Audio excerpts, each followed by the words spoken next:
Alright, hi everyone. Little experiment I was making, again with my little 1 watt high power LED. And here's the actual circuit that I'm using. It's the one with the PNP transistor, and yes, 2 microhenry is actually the total reactance that I have with one single turn of wire in those two ferrite core. And what I actually did is then there's one end actually going into the positive side of my board, and the output is actually just going there, going into the positive of the LED, and then returning through ground in my board. And that's actually a secondary winding. So the first winding is not touching anything, any LED or nothing. But what the circuit actually does, it pulses the coil and then had, well, just a basic Joule thief circuitry here. And right now I have a 1 mega ohm resistor, and I'm going to add, it's a 220 kilo ohm resistor, and I am not quite sure how bright it is, how much power I actually put in the LED, but this is my amp draw in milliamps, of course. And let me just turn off the light here, and I also will turn off my computer. And this is just the light. Well, we can't see lots of things here, but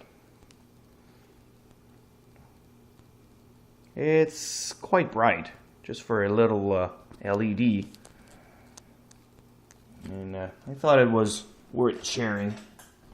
It's quite unpractical because that's actually quite big. But I found out that one of these ferrite, because they're not all the same thing. They're not, one turn won't actually equal the same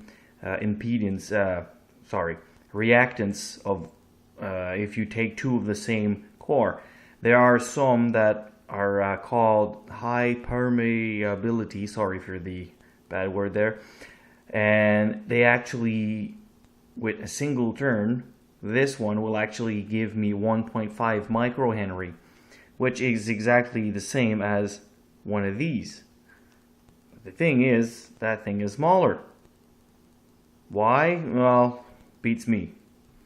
And I also have this big one here, which actually gives me almost the same 1.3 microhenry per turn.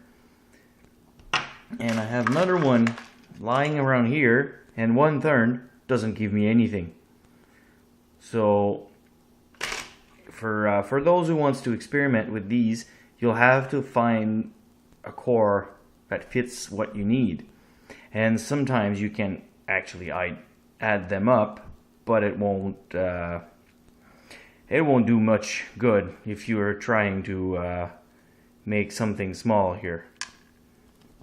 And for those who have a little extra money to spare, you can order one of these, which is it cost me $25 US. And I don't know if I can get something clear here. It actually it gives you an actual reading of an unknown inductor, like this one here.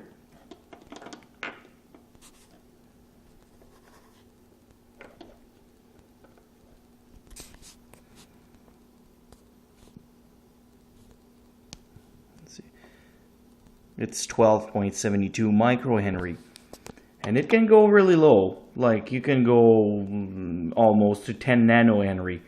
Do I have a need for 10 nanohenry? Personally, no. I normally go with higher So for the people that actually plays with dual teeth, DC to DC converter, stuff like that, it's actually something very good to have.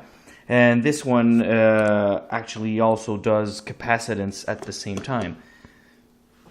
So good luck with your experimenting, and we'll see you next time.